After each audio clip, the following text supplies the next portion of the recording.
području operacije KFOR na Kosovu trenutno se nalazi 35. hrvatski kontingent sa 142 pripadnika Hrvatske vojske. Razmješteni su na 3 lokacije, u kampu Film City u Prištini, na aerodromu Slatina i u kampu Villaggio Italija u Peći. Hrvatski kontingent izvršava zadaće zračnog transporta, osiguranja značajnih objekata i zajedničke ophodnje u području svoje zone odgovornosti, a dio pripadnika angažiran je u savjetničkom timu na razini Ministarstva obrane i kosovskih snaga sigurnosti.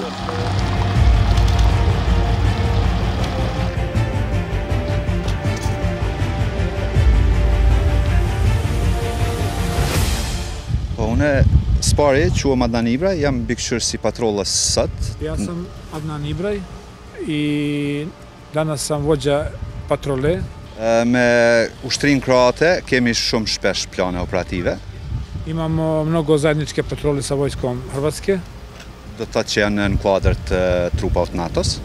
Koje su u sastavu NATO. Bashkëpunimi është i shkëlqym.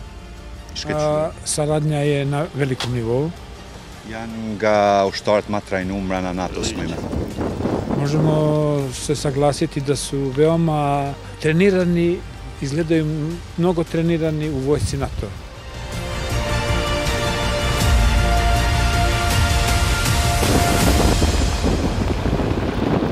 Uz zračnu sastavnicu koja u operaciji KFOR sudjeluje već 12 godina, prvi puta u operaciju je upućena i motorizirana satnija iz sastava bojne Vukovi Hrvatske kopnene vojske.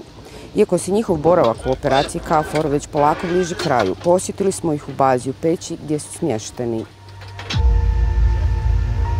Iskustva su pozitivna, moram reći. Prošli smo dosta toga, ova sama satnija od samog početka, provedbe priprema za izmještanje, sama provedba izmještanja motorizirane satnije iz Gospića u Peć, ovdje u CVI, dakle u našu bazu. To je bio prije svega prvi naš izazov.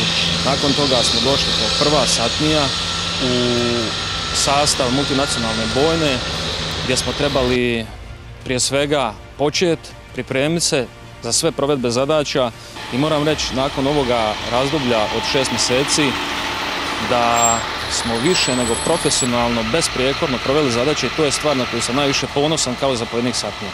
Sa svim odrađenim zadaćama, a nije bilo malo, proteklih 6 mjeseci, znači naši rezultati govore za ovu satniju, govore za motorizirane bojne Vukove, govore o našim pripremama i same pohvale koje su došle temeljem toga i rezultati, oni su neusporedivi i govore za nas. Motorizirana satnija Vukova djeluje u sastavu multinacionalne bojne pod talijanskim zapovjedništvom, zajedno s pripadnicima oružanih snaga Austrije, Italije, Moldavije i Slovenije. Since the last May, Croatian Koi actually is part of the Maneuver Battalion. So, as the other assets in the battalion, they conduct patrols in RCOS AOR, Air Responsibility, and they also provide the surveillances to military installation as CUI, Camp Villaggio Italia, that's the base where we are now, and also they provide most of all security and surveillances to the Deshani Monastery, BDM. Croatian soldiers are well-disciplined, well-trained soldiers, and they integrated very well with the rest of the battalion, and actually they actively cooperated with the other units in the unit. So I'm very much satisfied about their achievements. Najdugovječnija u operaciji je zračna sastavnica.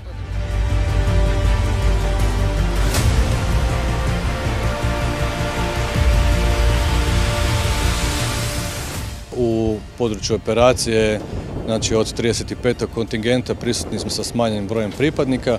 Većina pripadnika dolazi iz 194. eskadrile 91. krila Hrvatskog ratnog zrakoplovstva.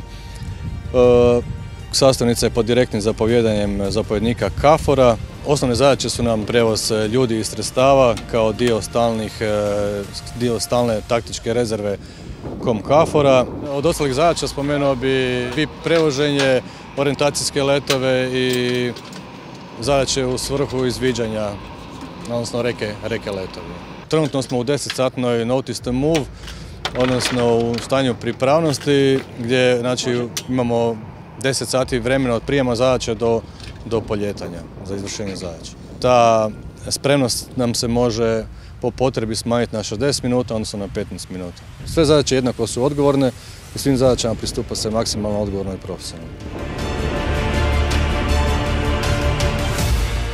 Uz zračnu i kopnenu sastavnicu hrvatskog kontingenta, zadaću u KFOR-u odrađuje dio pripadnika angažiran kao stožerno osoblje u zapovjedništvu operacije. Izuzetna mi je prilika i čast vam reći zaključnu ocjenu zapovjednika Koma KFOR-a i moju ocjenu koja, mogli bi reći, je gotovo identična njegovu. Temeljem svih nadzornih ocjena koje je zapovjedništvo misije prikupilo, temeljem svih službenih ocjena koje je zapovjedna struktura operacije meni podnijela, te zajedno s mojim ocjenama koje sam ja dao mojem nacionalnom elementu potpore, možemo reći da će ta ocjena biti blizu 5.00.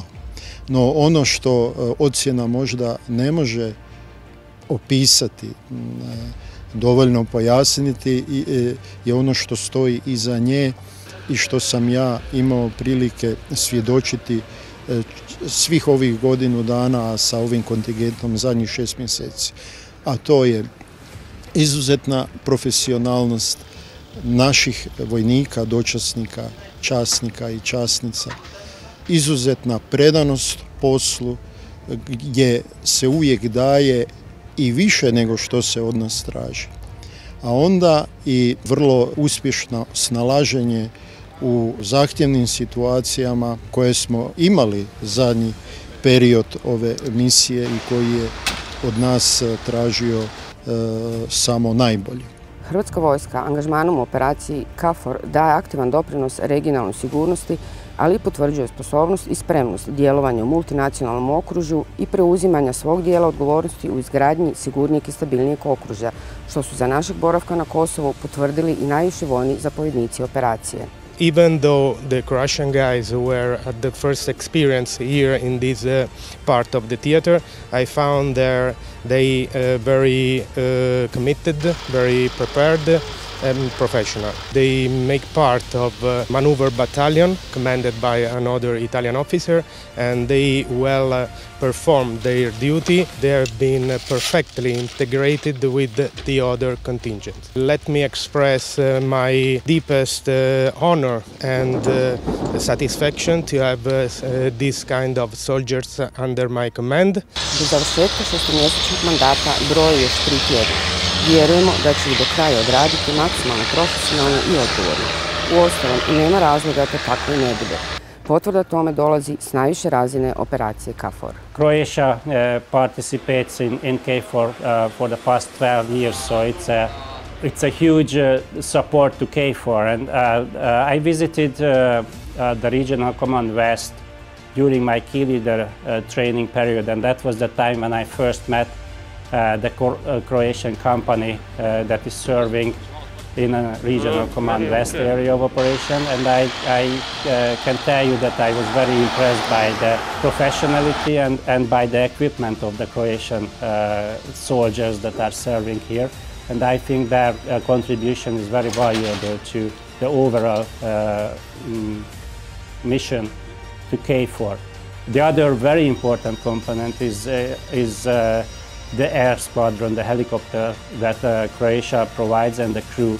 It is very important that KFOR can be responsive and can deploy the troops quickly to any possible areas where a threat to security occurs.